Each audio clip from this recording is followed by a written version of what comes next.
Good evening. It's Wednesday at 9 p.m. This is the Whatnot Podcast, where we put the what into whatnot. I'm Mike Z. I'm Chris. And we got a special guest there down below us. Yeah, over on this side, Mr. Jerill Vance from the Appalachian Heritage Woodshop. Welcome, sir. Thank you for having me. I appreciate it. I really like your all's intro. It's very, very professional. It's good, eye-catching. The music's good. I really like it. Well, thank you, sir. Yeah. It's the most professional thing about us. Yeah. Yeah. And we figured we'd let everyone down after the fact. Yeah. All right. So we're coming up on a year of doing this, and I know for almost that year we wanted to have you on, and you kept telling us that people would tell you maybe not to come on, and we always figured that was just because it's us. So we'll cover that a little bit later on, but first, tell us a little bit about you. Tell us a little bit about the Appalachian Heritage Woodshop, and also we'll get into your PBS program, which is wrapping up season 3. I'm in the process of filming season 3 right now. Okay. Nice. Yeah. Well, I started woodworking when I was about 14 years old.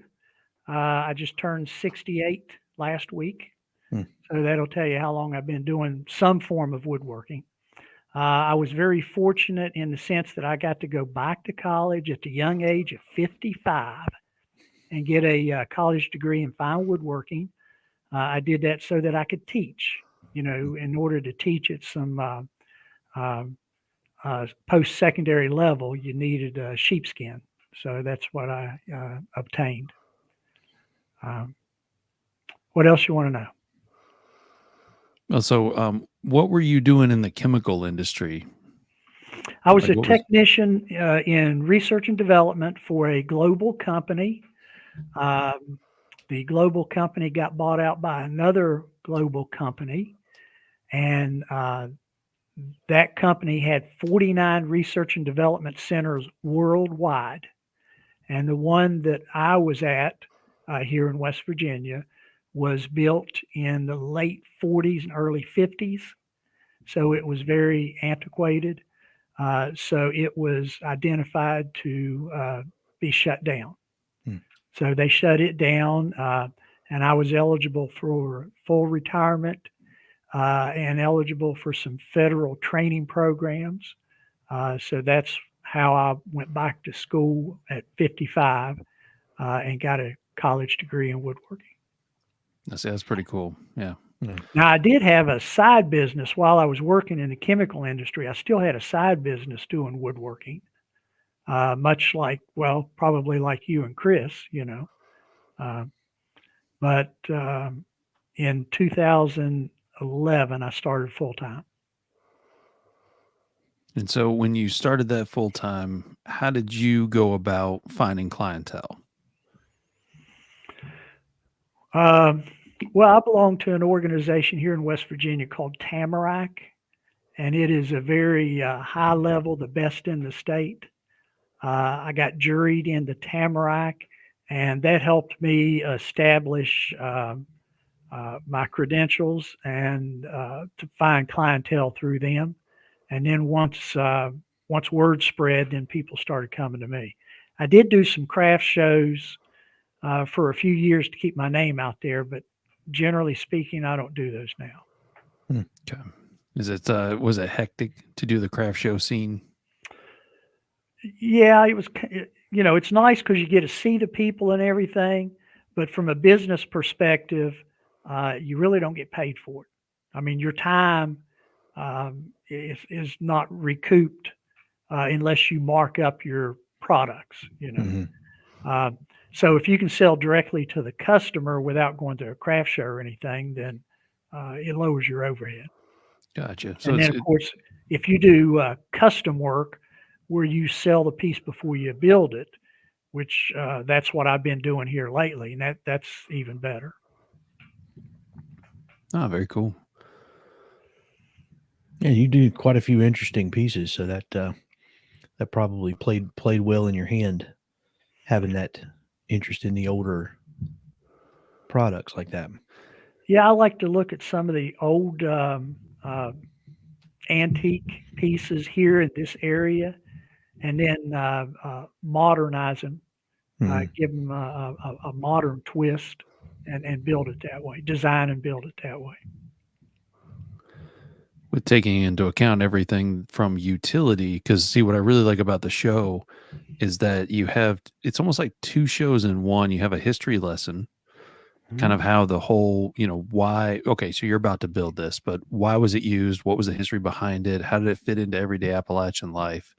And then you're building it with your twist on it, which is, see, I like history. So for me, it was a great show to watch.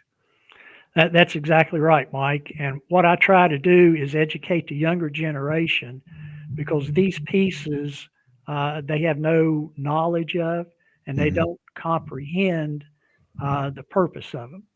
So that's what I do the research and show why it was built the way it was built, the purpose of it, and how it was used. And curious though, where did you get the information on that? Like, what's your resource for West Virginia Appalachian furniture? Well, it's good you asked that. There is none. There are no books, and hopefully that'll change in a few years. There are no books. There's nothing like that. So basically, you do research on the individual pieces, and I like to go to places in West Virginia that are historic, where they have documented the history of the piece, of the grounds of the estate, and some of those pieces were built at that location, and they have it documented when it was built. So that's most of my research that way. Okay. Because I know North Carolina, there's an association in Winston-Salem that basically in I think it was the 60s, would send people out to go inventory what furniture people had in their homes, what they knew about it, the heritage behind it that way, and started cataloging it, because the exact same thing, there wasn't any record of these things. Yeah. Except for a bill of sale they could find here and there, which was cool to look at in the museum as far as, how they build it out and how they did the money transfer. But yeah, that's why I was curious, because after going to that museum, I'm thinking there really isn't a whole lot on this subject. There's not. One of the more interesting pieces, I think, historically, I built a cradle, and that was in Beckley, West Virginia. And the land was granted to Alfred Beckley for his service to the country. And of course, he was in the state of Virginia. He never came to the western part of Virginia, but his son came in, had about 1,000 acres, and established the city of Beckley. And he built a home, and it was called the Wildwood House Museum. And it is still there, has not been moved or relocated. But they had the history and document of all of the items in the house that were built there on that estate, and when it was built, and who used it and how it was used. So the cradle, they even have what year it was built and everything, and it was pretty unique. So that's an example of some of the items that I like to feature. Oh, very cool, because it gives also more history to those places that are in West Virginia that people can go and visit at that point. Yes, when I set this up, the Small Business Administration said that I was multi-demographic.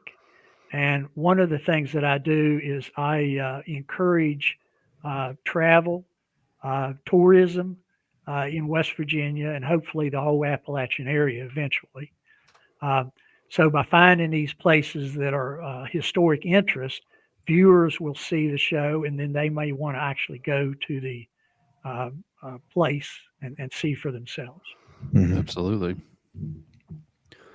So, yeah, we get a lot of stuff like that where, people who are interested in those cooking shows, anytime they're featured on one, people will actually flock to those places for the food based on what the, host or chef introduced. And you're kind of doing that from a woodworking perspective. So woodworkers who actually have, desire and passion about the past and how woodworking has, maintained through the years, that's a huge draw and interest for them. It is. That's exactly right, Chris. Yeah. So we got some comments here real quick. Ryan K says Mountaineer Pride. Yes. John says, "Good evening, whatnotters." Good evening, sir. You and Michelle. Jacob Lipscomb says, Oh, Jacob and Larry are watching. hey, Larry. Dennis Mecco. Yep, I Hello from know West him. Virginia. Yep. And he also says that Norma Abrams did the same thing, but has retired, and we need someone like Jerill to carry the tradition of building antique furniture. Congratulations to Jerill for picking up the torch. Absolutely.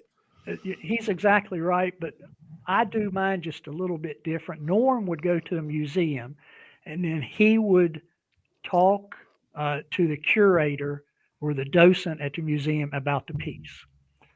What I do is I go to a museum, get permission, and have a person in period attire demonstrate using that piece, how it would have been used 4 or 5 generations ago. So they're in period attire using this piece, whatever it is, and it's in black and white, and that's the intro to the show. So he's exactly right. It is very similar, only I give a little bit more personal insight into the piece itself. It's what happens if the History Channel picked up Norm Abrams, in my opinion. Yeah, So you get a little bit of that, something where as you're watching it, you're not just getting the woodworking part, but you're learning something, and something maybe you've seen at a what do you call it? Seen somewhere in an estate sale or something. Yeah, and good people analogy. don't know what it is. Yeah. And one of the things I like to do is look at how it was built and then explain to the viewers why it was built that way. And a good example is an ice box. All our generation knows what an ice box is. Well, if you look at all the ice boxes, they used quarter sawn white oak. Now, a woodworker will know why they used quarter sawn white oak.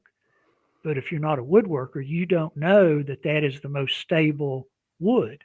If it's quarter sawn, it is far more stable than if it's rift sawn or plain sawn. And with an ice box, on one side of the wood, you have cold, damp. And on the other side, you have just the opposite, hot, humid. So you need wood that is very, very stable. So that's the reason the ice boxes were built out of quarter sawn white oak. You learned it here first, boys and girls.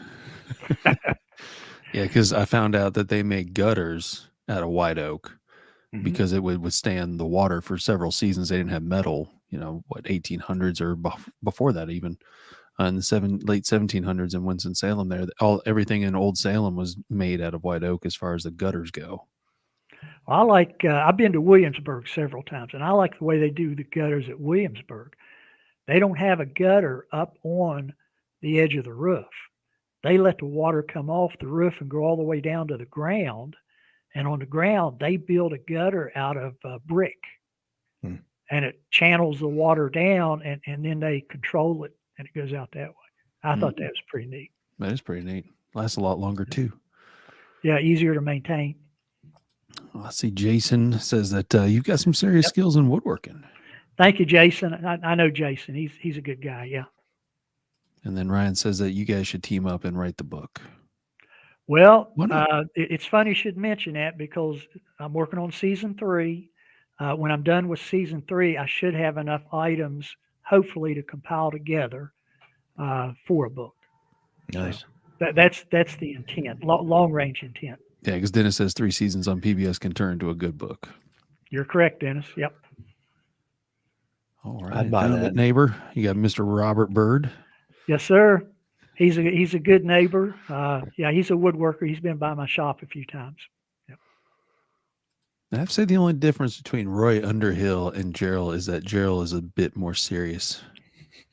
Well, Roy does everything with hand tools, and I have done some pieces that are all hand tools, but that is a huge amount of work. I consider myself a hybrid woodworker. I really like to use the machinery to get the wood dimensioned and get it close, and then I prefer to do the joinery with hand tools. That makes sense because that was one of the things that I had noticed. So if you go to Appalachian Heritage Woodshop, Jerill's got a basically like a blog on there. I'm trying to think sawdust from the shop. Yeah. And in that is actually some pretty fun reads because I like the way that you look at woodworking. And so one of the things that were in there was talking about this is the tortoise and the hare personalities. Yeah.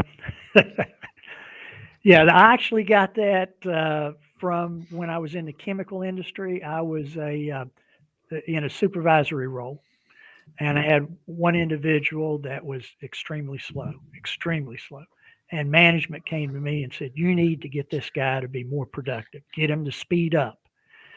And I had to explain to them. I said, "You don't understand. For some people, it's very difficult to speed up, just like for some people, it's very difficult to slow down. Everybody has their own pace, and they're comfortable with that pace. And if you get them out of that pace, they're uncomfortable and more apt to make mistakes." Mm-hmm. So management accepted that, and they said, "Okay, no problem." But yeah, woodworkers are the same way. Some people are very, very fast, and some people are very slow, methodic, deliberate. And that's the way I am. I can be fast, but I find it is not as enjoyable. If I go at a slower pace, more methodic, to me, it's more relaxing, and I get more out of it. Yeah, if I'm going to make mistakes, I want to make them slow and steady. There you go.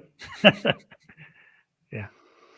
So let's see. And then one of the other things I really enjoyed on there, because I got a couple of them, but there's two more really, but show or dough. There you go. I like that one.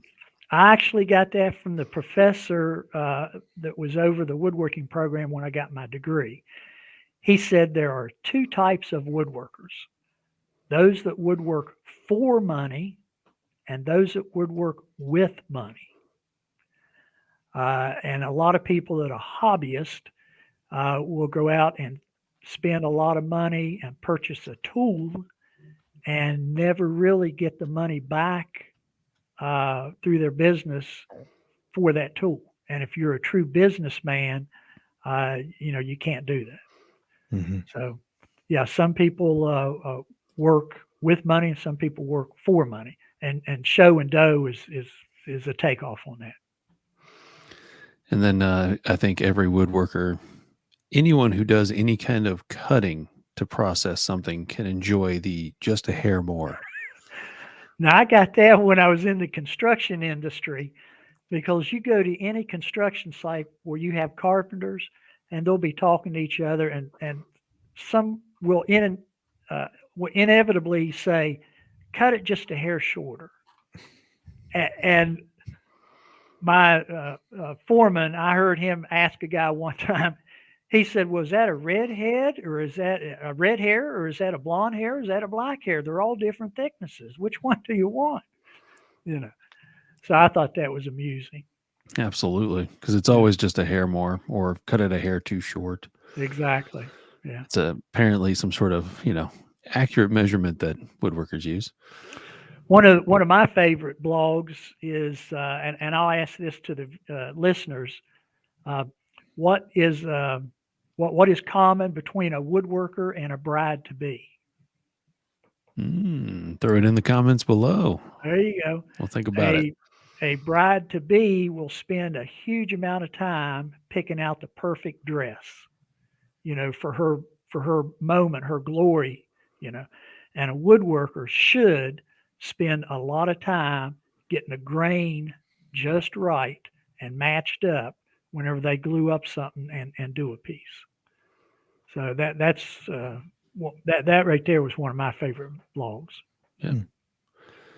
And then I think the most important one, which I'm 100% lazy on, but I'm glad I learned it, was the Foundation of Woodworking. Yeah. Gosh, I can't recall that one all. Sharpening. Yes. You're exactly right. And again, I got that from an old woodworker. He, doesn't do computers and doesn't do any of that stuff. And he's the one that told me. He said that if you can't sharpen, you can't do any woodworking. And he called it the Foundation of Woodworking. It does make life a lot easier. I'm out then. And that's true with machinery as well as hand tools. If you have a bandsaw with a dull blade, you're not going to be cutting very accurate. Well, the key behind that is you could still be a woodworker if you can't sharpen. You just have to know someone who can sharpen. Or buy a lot of new blades. Yeah. Mm-hmm. Yeah, I was always told in the shop by the older guys that you never get cut by a sharp blade. You'll always push harder, make a mistake, do something dumb with a dull blade than you will get cut with a sharp blade.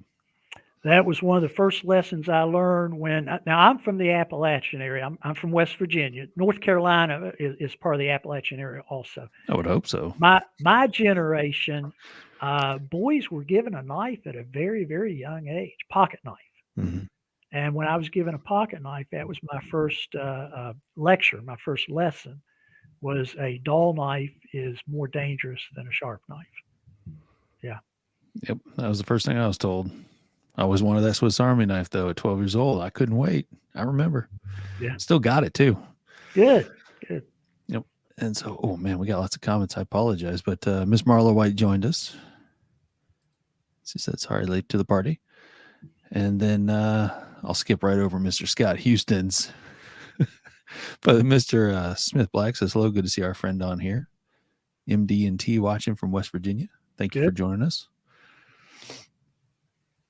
Let's see here. And the cut will be a lot more ragged and slow to heal. Yeah, that is very true. Sounds like words of experience there. Yeah, and then there you go. Ryan K says, I always tell my wife a sharp tool is a safe one. Yeah. Yep, because it really is. You're not having to put as much pressure into it. It's doing the job that you were thinking it should be doing. And it's easier to control. Yeah, it's almost like a paper cut. They're always jagged and just more rough. Yeah, sharp knife cut you can tape up a little easier and pretty well guarantee it'll heal nice. Those dull blade cuts, yeah, they're kind of gnarly. Yeah, they are. So speaking of white oak, you are giving away an awesome selection of hardwoods to a viewer tonight. Yes. So are we going to do it as a viewer tonight, or are we going to give it like 2 days? Well, what did you want to do? It's up to you. Here's what I was thinking. Well, let's talk about the wood first. It's about $100 worth of native Appalachian hardwood. This is wood that I had in my wood storage area, and I had to clean out to make room for more coming in. So there's some curly cherry, sassafras, birch, red elm, walnut, and quarter sawn white oak. It's about 20 board feet. So that's about $100 worth. And depending on where it goes, I will only pay to have it shipped in the continental U.S. Okay. Because if it goes out on the West Coast, the shipping will be equal to the value of the wood. If it goes to North Carolina from where I'm at, it'll be about $35 to ship. So there's always media mail, right? What's that? Have you ever shipped anything through media mail? No, I haven't. Oh, it's great. I shipped a bunch of mango from Hawaii media mail. Told them it was all books. Oh. Just, FYI, it's books. But here's the wood real quick, because Jerill did make a video.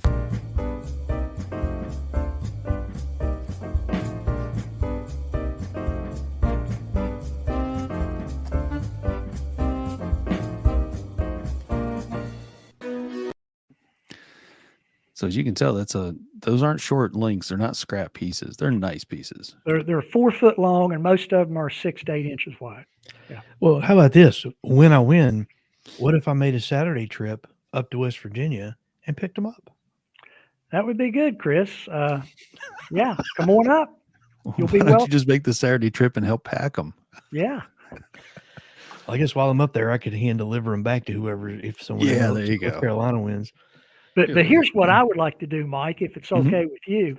Always. The listeners, if they want to try to win this wood, first thing is I would like for them to subscribe to my channel, YouTube channel. But the second thing is I would like for them to see if they can name an old piece of furniture from the Appalachian area, that's designed for a specific task and is not used anymore, and see if it's one I haven't come across yet. That's a cool contest. Yeah, it is. All right, so I'll post the link here into the chat box for YouTube. I guess I'll do that for everybody. Now I think about it, that would be smart. There we go. I'm the guy behind the curtain. Yeah. But no, that'd be fantastic. And then we'll let you kind of. So therefore, it's all bias aside. We'll just kind of let you tell us how you would like to run it, because with contests and giveaways and stuff like that, it's there's 100 different ways to do it. So whichever way, I'm fine with. Doesn't bother me at all. Now sounds like Pennsylvania would be a good destination for that awesome selection of wood. Learn your CNC. Sure. Yeah. Let's see. I would say just have them type in the comments what they think would fit that description, and at the end of the show we'll look at them and pick one of them out. All right, that'll work. So put your comment in there, and if you're listening to it after the fact, make sure you join us Wednesdays at 9 p.m. on Facebook and YouTube, where you can get live giveaways when next time Jerill's on. There you go. Yes, that would be really nice out there in Utah, since you're not going to find much curly cherry out that way. Sure. Let's see here. And just to let the viewers know, sassafras, I started not to include that, but I did. Sassafras is in the rhododendron family, and there's a blight right now which is spreading across the Appalachian area that is affecting the health of the rhododendron, and that includes the sassafras. Now, how bad that will be, I don't know. It's only in a few states like Tennessee and in through there. It isn't all across the Appalachian area. Yeah, I hope they learned a lot from the chestnut blight. How to somewhat control this. Well, that's sort of like the one that's going on now. The ambrosia. Yeah. Yeah. So for those who are listening at home and seeing ambrosia maple, the different colors and everything, for a while, probably 10 years ago, that was junk. No one wanted it. You get it for like $1 a board foot. Now it's like the premium, and it's really hard to find good clear maple. Mike, have you ever seen tap hole maple? Not off the top of my head. They tap the maple trees to get the sap out for a syrup. Well, that creates a hole just like the ambrosia beetle, only it's a lot bigger. But you have the same thing. You have air get in there, and you have the same conditions. So it looks exactly like ambrosia, only the hole is like a half inch. You still have your streaks up and down from it. So is the streaks much bigger and wider than like the ambrosia? Oh, sweet. Yes. And when they timber and take these trees, the loggers will cut that off. And see, that's always at DBH or lower. So they would just chuck that aside and not take it. Well, now people are taking that and taking it to the mill and have it milled up. Get some beautiful wood if you don't mind a big hole. Hey, you can fill it. Let's see here. Okay, so here's a couple of comments, by the way. Also Connor's daddy, who likes to join us, and we appreciate you watching. He knows a tool collector that would love to win this. He's the tool collector, by the way. Good. Yeah. What about a foot-pedaled sharpening stone? I have some friends that use them. I don't like using them. For one thing, most of those stones are not a true round. They're slight, and when you're applying pressure, it's not even. It kind of bounces a little bit. There's a lot of people that use them. I don't care much for them. Would that be something you could build out of that? Would that be something that's a project you could build? That's a possibility. Yeah. That's a good that's a good one. Yeah. What about a Green River wood stick chair? I'd have to do a little bit of research on that, but that sounds pretty interesting. Yeah. See now, okay, so this is an interesting question, because this does come up as far as if you get into antiques. Would a harvest table be considered Appalachian furniture? My mom has one from New Hampshire. It dates back to late 1800s. Okay, I want to say two things there. First, when I look at Appalachian furniture, it's furniture that's in the Appalachian area. That doesn't mean that it is not also in other areas.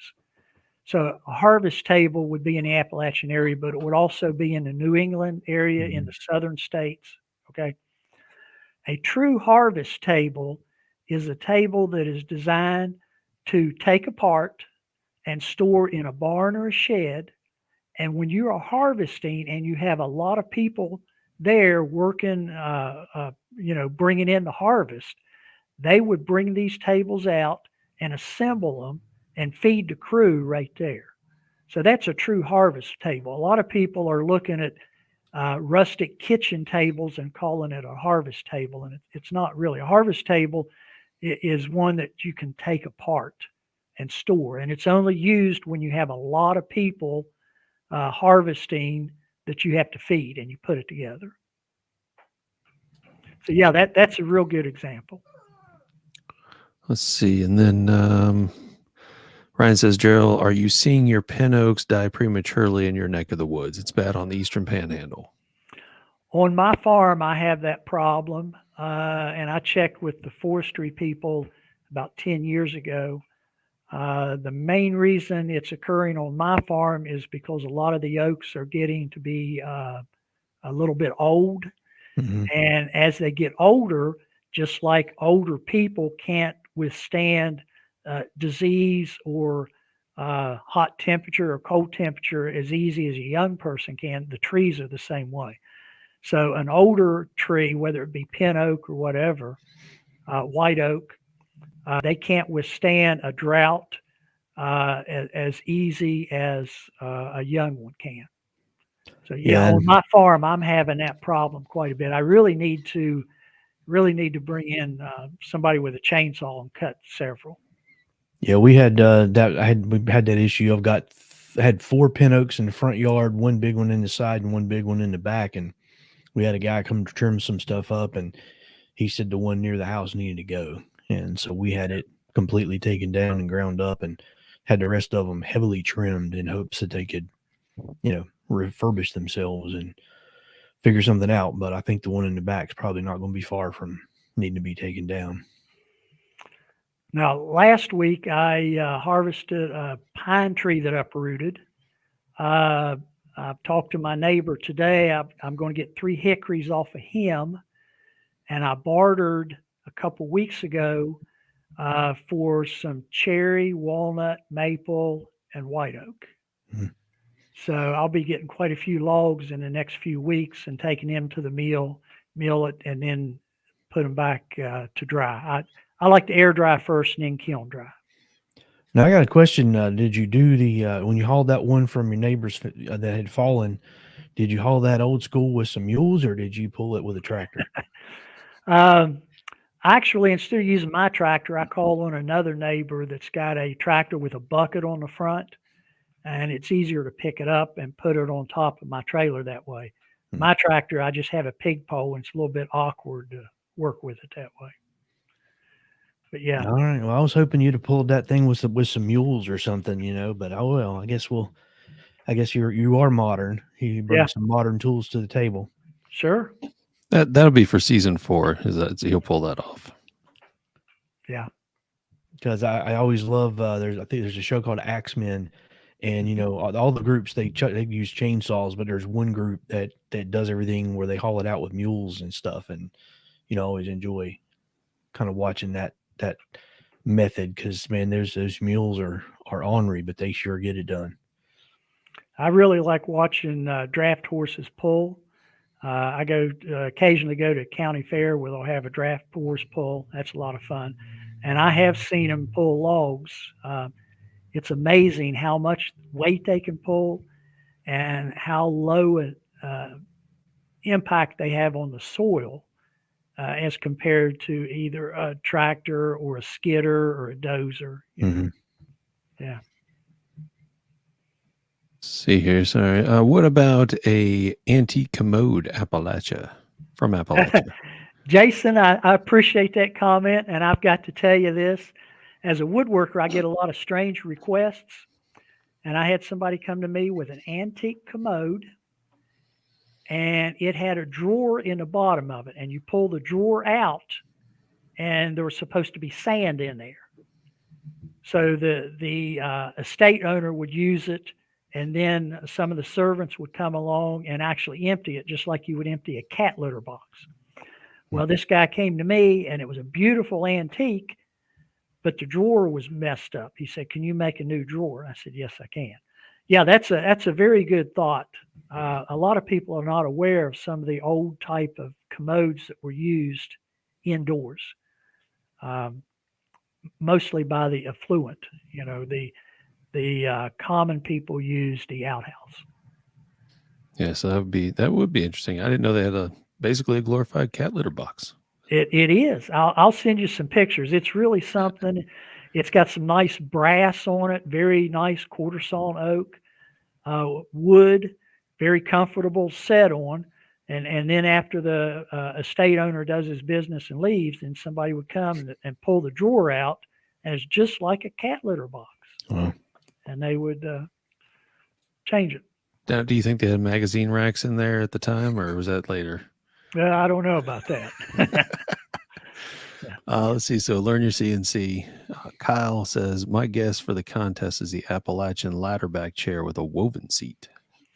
That's actually something I've been toying around with, because the woven seat, and the correct term is caning seat, cane rush. You don't see those very often, and it's very hard to find somebody that can do that or repair those. So, yeah, I've actually been thinking about doing a chair with a cane seat. You know, they're very comfortable too. Why so long? Good.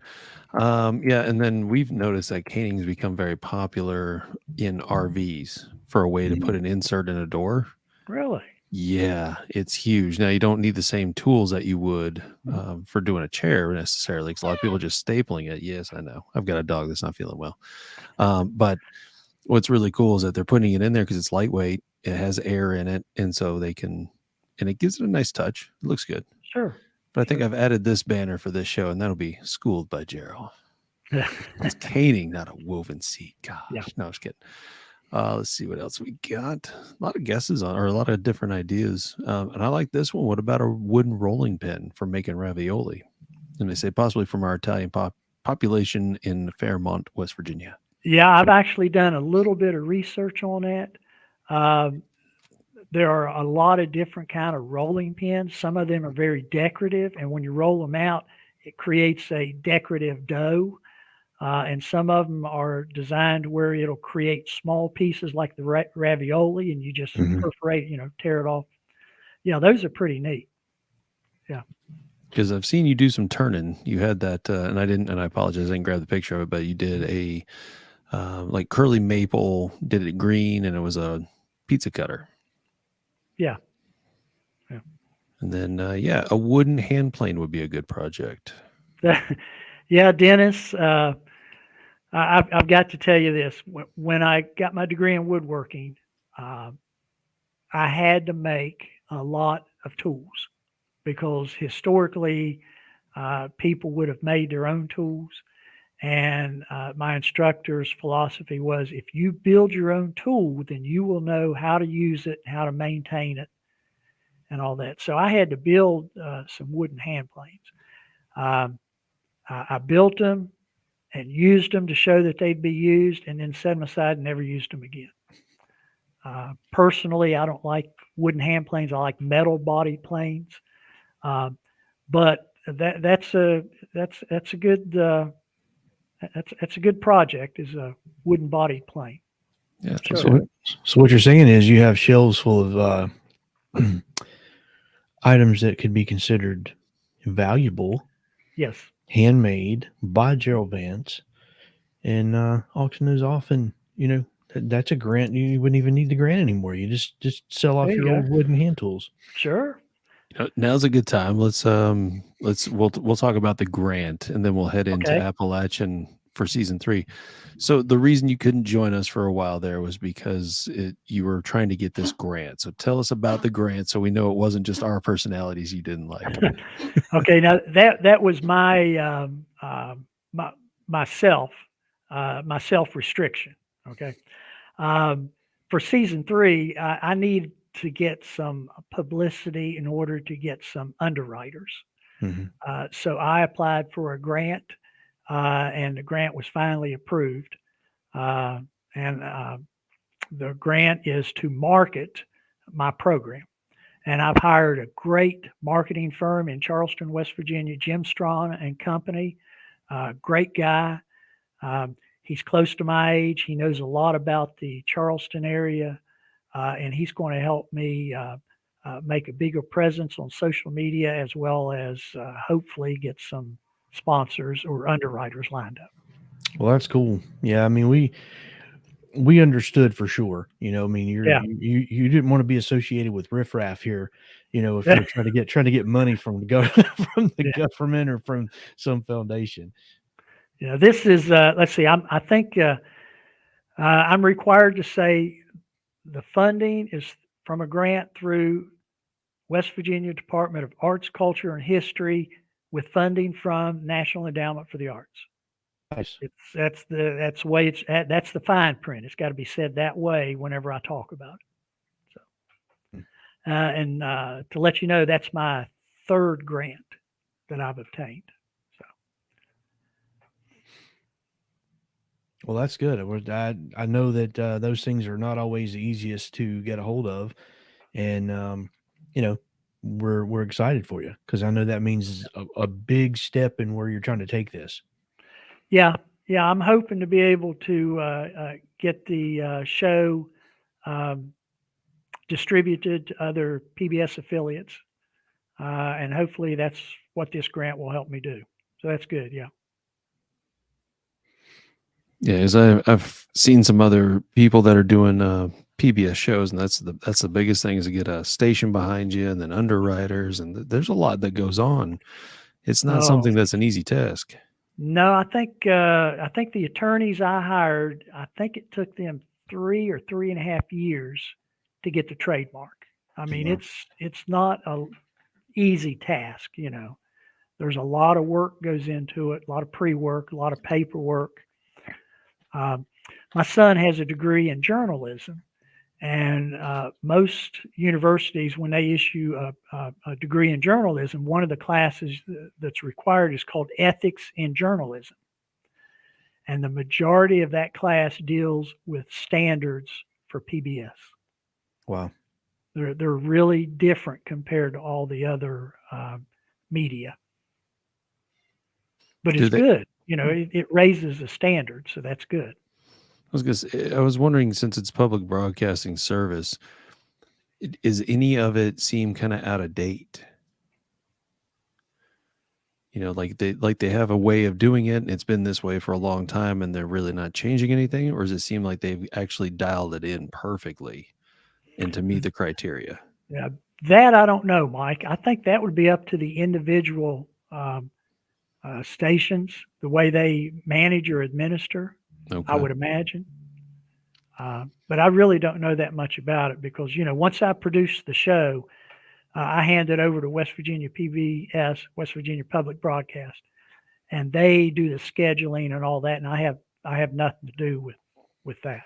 Okay. So that's, I didn't know how that worked necessarily. So you produce it, send it to them, and then they're the ones basically distributing it. West Virginia has agreed to be what they call a presenting partner. Okay. So they will be presenting it to the NETA and to other affiliates. Yeah. So if we're in North Carolina and we would like to see it, we would go to our local PBS station and say we would like to see this on our local station. Do you know that? Because that's why I'm curious, is that if it's in West Virginia now and I want to watch more of it than on YouTube, I want to watch it when it comes on to support it. Do you know if that's the way I would go about that? Well, that is a logical way, and that was my way of thinking. And when I was talking to the programming director at KET, Kentucky PBS, they said, no, you don't do that. They get bombarded with people requesting shows, or people going to them with a concept, and they don't have time for it. They have a set way of looking at something and a set way of presenting something. There's Mhm. it's probably about a 7 or 8 page document that I have to fill out to present the show. Wow. And it's pretty detailed, so that's what they look at as opposed to a request. I mean, I'm like you, Mike. I thought that would be the best way to go, but they said, no, we don't want you to do that. Yeah, because I remember when I first met you at the extravaganza, and you came up to me, and I had never heard of something like this, so I did a little research on it, and it was like, but it's not in North Carolina, and then when I present it to the higher ups, they're kind of not quite sure how that would work out necessarily. And so then it was like a thing of like, well, then how do I get it down here? How does it something I can get? So I'll look more into that, because I think it needs to be something that's broadcast in more states, however that works, I agree, and I would appreciate that, Mike. Yeah. Well, yeah, and it's not a problem whatsoever. But I look at it as in you're producing it and then you're sending it to the station. So you've already got the idea, you've already got it solidified. It's not like you have this idea for YouTube and you're kind of trying it out with a few videos. It's instead you've already got the format, you've already got it dialed in. So now it's just getting it out to the masses. And see, most of the people, when they approach PBS, they'll approach them with a concept, nothing in hand, just an idea, and say, hey, I want to do this, and I've already got the product and just literally handing it over to them. So now they do have to, they go through and make sure it meets all of their standards, they're very, very strict on the credits, very strict on the font, on the size of the credits, the verbiage, the audible that goes with it. There's a lot that they look at, and it has to meet certain criteria. The actual content, I know this sounds strange, but the content, they're not really that concerned about. They're more concerned about the logistics and the legal end of it. Sounds like government red tape. Well, but there's a reason for it. They have a high standard, and that's good.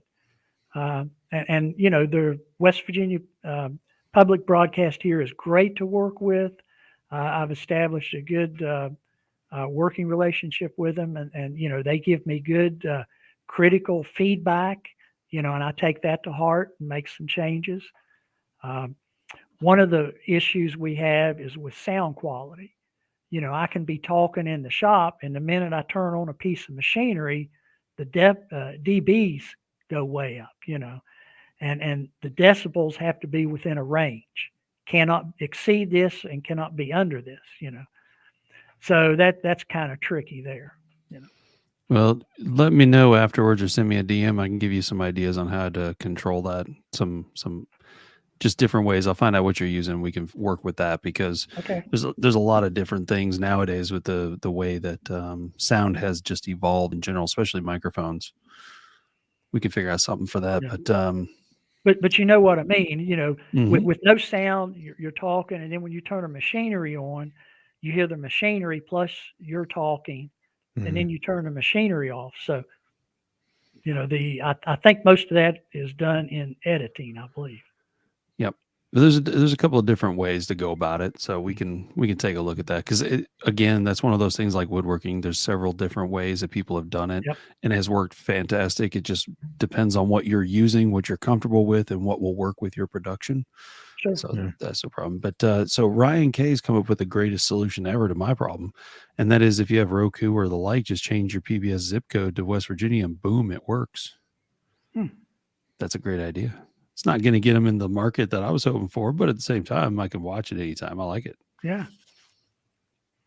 Well, see, since I'm the producer, I own it, so I put it on my YouTube channel. Which was smart. That's how I got to see most of it, was YouTube. Yeah. And I have a what I call a gentleman's agreement. PBS said, it's yours. You do what you want with it. And I said, well, I will not put it on YouTube until after it is aired on your station. So they get it aired first, and about a week later, then I put it on YouTube. There you go. That's a good gentleman's agreement, though. Yeah, I mean, that really is. That's a good agreement. Yeah. Let's see. So West Virginia PBS in my area, Saturday afternoon woodworking shows includes the Appalachian Heritage Woodshop. Yeah, they were very kind to me and gave me a good time slot. Yeah. That was a good time slot. That or Sunday mornings. That was really the only two times. I remember woodworking shows being on as a kid on PBS. Sure. All right. So let's see here. We'll have to do the ultimate question, which I'm sure you've been preparing for weeks.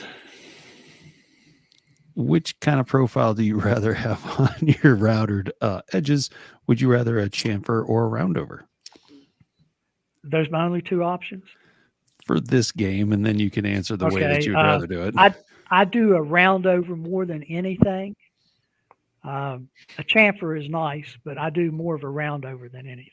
I knew I liked you. Now, what's it going to be if it was your profile of choice? OG? OG, yes. That's just a round over and a round under. Yeah, changes direction there. Mm-hmm. Yep. So round over wins that one. There's 3 in the wheelhouse now. Yes. Chris, have you ever done a roundover with just a block plane? Not with just a block plane, but I've used files and rasps to create it. It's amazingly quick if you have a good block plane dialed in. It's amazingly quick to be able to round it over, and it's a quick learning curve to get it fairly round. You know, it's not a true round because it's a series of flats. Right. But you can get it real close. I have never been good with hand planes. I've tried different hand planes, and I 100% know it's got to be technique. I've just never worked with anybody who was good with them, so I've just always learned the wrong way, I guess. I think it's more to having the hand plane set up correctly than anything. Well, and I attribute that to the technique, because I know that the right depth, the right angle, the right setup with your blade, the sharpness of that blade, and of course then using a good hand plane that's flat also. You know, you don't want one that goes to the end and drops down because it's arced. So, there's a lot of things, but I know that, that's not something I've ever been really, really good at. And I've not honestly put the time to learn the right way to do it either. I got to tell you this, Chris, when I got my degree in woodworking, it was about the second week of the first semester. I mean, I knew it was coming because it was part of the curriculum. First thing in the morning, the instructor carried in a hard maple. It was about 10 or 11 inches wide, 8 foot long, 8/4, 2 inches thick, rough. And he put it on 2 sawhorses and looked at me and he said, "There you go. The hand planes are over there. Flatten it out, flatten it. And then of course, get it the same thickness all the way around." Oh boy. Oh man. I would have wound up with a toothpick. It's a lot of work in it, and I took advantage of that to try a lot of the different kind of hand planes, different sizes and everything. So it was a good learning experience. Yeah. That sounds pretty hardcore though. I mean, if you're going to get into that fine woodworking, wow. Yeah. But if you want to learn how to use hand planes, flatten a board and put a square edge on it, S4S. It's a good idea though. And plus it also gives you more muscle memory with the hand plane. You're getting more intimate with the hand plane. You're getting, I guess, training, but really you're getting to know that tool better if you're not accustomed to them. Well, you're learning a lot of the technique. Yeah. Skewing the plane just a little bit makes an entirely different cut than if the plane is just parallel with the grain, So Dennis makes a really good point. Is the profile on top of the shelf or on the bottom of the shelf for the roundover or for the OG? Good I question. I say both. It's however you want to make it. Either way, it's a roundover. It's a roundover under a roundover. So it's What I like about Dennis, he doesn't realize that this is like your third point, but at the same time, he's almost stealing your thunder. He'll be on both the top and the bottom. Yeah, then there'd just be a bull nose. Yeah. Oh, so let's take a look real quick at some of the stuff you have done, Jerill.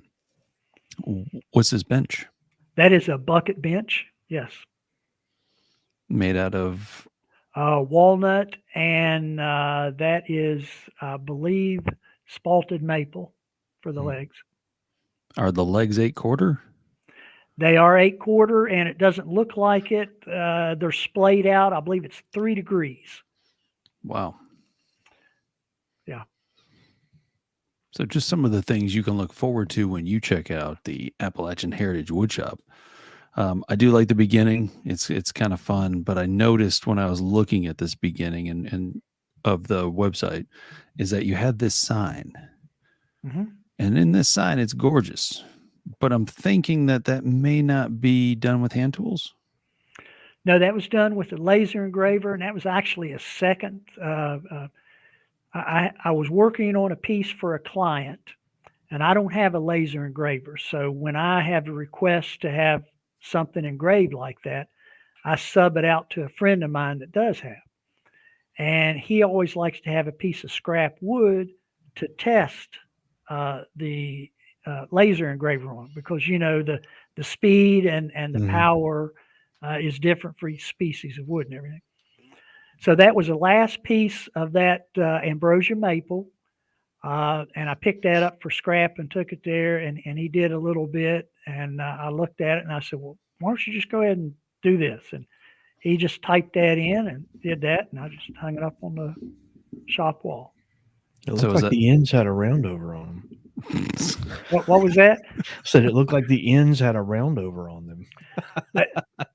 They do, and if you notice, Chris, the ends are also slightly contoured. Mm-hmm. My philosophy is when you have a live edge, if you square cut the live edge, it's too abrupt and doesn't look good. So you put just a little bit of curvature on it. Yep, put a little arc on the end. I like that. Yeah, and it keeps the bark from wanting to peel away too. If it's a crisp edge, it'll pop off easier. That's true. Never thought about that, Mike. Yeah. And what I always like to see is not just a square straight cutoff, but just a slight little bevel on there as well. So, yeah. And then let's see here. So this looks like it's a solid piece that is all carved out. Yeah, I don't know where that came from. It's on your website. It is. Yeah. may want to check with the person who runs that thing. Well, forget I ever mentioned that. It's a plastic mold bought in China. Well, there you go. You just inspired Kyle with Learn Your CNC that a carved end is a good idea. Yeah. And we'll hit on that because he is a new sponsor. Is that Academy? Good. LearnYourCNC.com is where you can learn Vectric from everything from Cut 2D all the way up to Aspire. And you can do it at your own pace. Love it. It's great times. Kyle, thank you so much. And everyone check out Learn Your CNC Academy. I've got so much stuff on the screen. I forgot how to take it off. so much going on. Comments. And that's the end of the show. Yeah. Well, thanks for staying this long. Good gracious. But okay. So I'm guessing for you, this was a big moment, is to make this piece here. That was my senior piece. We had to design. We were not allowed to build from blueprints. We had to design everything. And that, of course, as you can tell, is a Queen Anne. But what you can't tell, there are 3 hidden compartments in there. Because during that time frame, banks weren't that common, and business was conducted at the estate. So you would hide things inside your desk. So yeah, that is curly cherry, and again, it's hard to see, but there's accent walnut around the drawers and around the top molding. Of course, nice carving down there on the front, and of course the cabriole legs and the drop front. So you had to do you designed it, but then you had to complete it. Yes. And when I first saw this, because I think there's another picture and I didn't grab it, and I'll go look for it real quick because it shows you showing where the hidden compartments are. Yes. And you kind of do see a little bit more of that, the walnut around the maple or cherry. Mm-hmm. When you were in school doing this, what was the criteria for the finish used? Did you have to keep it period specific, or could you do whatever? No, they pretty much left that up to me. And, one of the guys there was telling me, this is how you need to do it. You need to use a dye, not a stain, but a dye. And I was familiar with dyes, and I custom mix them and everything. And he said, no, this is what you do. You put on a lemon yellow, and then you put on, I think it was a reddish collar over top of it. And I thought, no, I'm not going to build this piece and put a lemon yellow finish over, But he assured me he wasn't joking, and I went and got some scrap curly cherry and did it the way he recommended. Lemon yellow, let that dry, and then the red over top of it. And because it's curly, it gave it a little bit more depth. Mm-hmm. And then the collar turned out really good. Yeah, the color did turn out really good, and it really accents the pop of the grain on there. Yes. Yeah, because when you see the two pictures, because of the lighting, so being someone who looks at finishes a lot, I noticed right away that there was a color difference on the right panel, and I was curious if it was a two-step dye process. It was, yes. That's cool. I love the grain on that. Yeah, and that was mixed with water, not alcohol. So that was all water-based dye. Well, what I did was the dye that I used was a powder, not a liquid, a powder. And you mix it, and you can either mix it in hot water or alcohol. If you mix it in alcohol, the alcohol evaporates very quickly. Mm-hmm. And that means when you're applying it, if you have a large surface, you're more apt to get what's called a lap mark. Yeah. Whether you wipe it on or put it on with a brush, it's going to dry before you get all of it on, and then wherever it overlaps, it's going to be a little bit darker. So if you use a water-based, it prevents that because it doesn't evaporate quickly. So you can put it on a large surface and let it all dry slow and evenly, so you get an even collar. It's good stuff. There you go. You learned it here first. That's free right. lesson. Free lesson in dyes. Yeah, no, dyes they've been around for ages, and they're also an enemy to a lot of the painters out there who are painting furniture. So it's one of those things that it really accents the wood grain without losing the transparency. Mm. You get the color without losing the grain. Yeah. Basically. Where a stain, you lose the grain. Correct.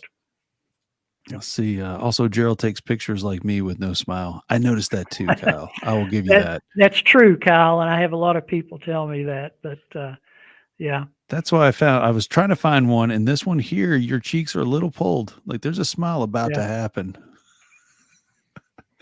But I went looking through, and I was just like, oh man, he doesn't smile. Yeah, if you're probably you're not familiar with that, but we chuckle because Kyle went to Hawaii. And every picture he posted online, not a one of them he had a smile. Every single one of them, he was straight faced. And we're like, this is the guy that goes to Hawaii and does not have a good time. Doesn't look like he's having a good time. He said he had a great time, but at the same time, every picture, everyone else around him smiling because they're in Hawaii, Kyle. Straight faced. Poker face. Poker face. Yeah. He's one of those that laughs and smiles. And then when they say, all right, say cheese, he goes, because backstage before he got in, he's always smiling. So that's why I got a crack on him for that one. Yeah. So I want to thank you very much. And did you want to do your contest winner tonight, or did you want to just see in the comments and kind of get an idea? It's up to you. I kind of like that the chair with the caning. Okay. Who did that? I like that idea. I'm pretty sure it was. And I'll schedule a whole weekend. I'll come up on a Saturday. There you go. The wife and I will stay at somewhere up there, and then we'll drive back on Sunday. So I'll be glad to pick that up because that's just a hop, skip, and a jump to my friend Kyle, who's over in Pennsylvania. Well, since Kyle was the one that came up with the idea or had the idea, I think Kyle needs to go down to the shop to get the wood. Chris needs to go up and then make it a big ordeal. There you go. Actually, I've got an open shop scheduled in Saturday, July 23rd. There he goes. Look, is snow going to be melted by then, Kyle? Come on up, Chris. That would be fun. Yeah, there you go. So July 23rd, he's got an open shop day. We'll see if we can get all that worked out. That'd be fun. Yep. Well, congratulations. So where is Kyle in Pennsylvania? Outside of Steelers country. Gosh, no, he's not up there. Oh, it's going to drive me nuts. He'll tell us in a second. You don't have to post your address, Kyle. Just the general city where you live. Don't forget there's a 15-second delay, so he's probably like, yeah, see, snow is gone now. He'll be there in a minute. We're all waiting on you, Kyle. Northeast PA. Oh, well. That narrows it down. Kyle just contact me through an email with your name and address, and I'll get that wood bundled up and sent up to you. And I expect to see some results that you've incorporated your CNC knowledge there, Kyle, to make something beautiful out of that. Yep. Would it be possible, and this is just thinking outside the box, but Kyle could do some parts on the CNC for your chair build? Sure. Because see, he's got extensive knowledge in CNC design, to where he could probably recreate a part, but at the same time, it'd be kind of interesting to see him recreate this part and then give it to you, and then you put it all together with the caning and everything. Mm-hmm. It'd be a one-off. Oh, that's a collab I'd like to see. Yeah, it'd be a collab. Wow, and then we could have you both back on here to talk about your chair. Yeah, let's do that. There you go. I like it. Well, Jerill, thank you so much for joining us. I've had a great time, and I'm glad you finally were able to make it on. Really am. Yeah, we're excited. Mike, is Klingspor going to have their extravaganza this coming fall? As far as we know. Good. And it'll be in person, not virtual? Yeah. It'll be in person, not virtual. I'm trying to think what the dates were. I think it was the 23rd. October? Yes, always October. I think it's the 22nd, 21st, 22nd. I think it's that weekend. So it's the fourth Saturday, technically. Yeah. It's a lot of Saturdays in October. Jeez. But yeah, so that should be there. But as it gets closer, and of course, depending on how things are in the world at that exact 2 weeks beforehand, we'll see how it goes. Okay, good. But yep. So thank you very much for everyone who came out to watch tonight and support Jerill. Appreciate it. We do appreciate it. And don't forget to check out Whatnot Podcast on all of your favorite podcast things. And hopefully this will be out within like 2 weeks. I got to get caught up. So therefore, I'm pushing myself to get all these caught up. So you'll be out there, Jerill, in about 2 weeks. Okay. The video will be out there quickly, and the audio only. It'll be a minute. It'll be. We love you, brother. We love you. I know I'm slack, right? I'll tell you all you want to know about audio is just trying to splice these things together. A lot of fun. So thank you again for joining Whatnot Podcast Wednesdays at 9 p.m. I'm Mike Z. I'm still Chris, and wait a minute. Yeah, I was pointing the right direction. I always do that backwards. Thanks, Jerill, for joining us, and we had a good time. Thanks, sir. Thank you. Hey, wait, and all of you enjoy your Appalachian heritage. There you go. Perfect. Have a good night.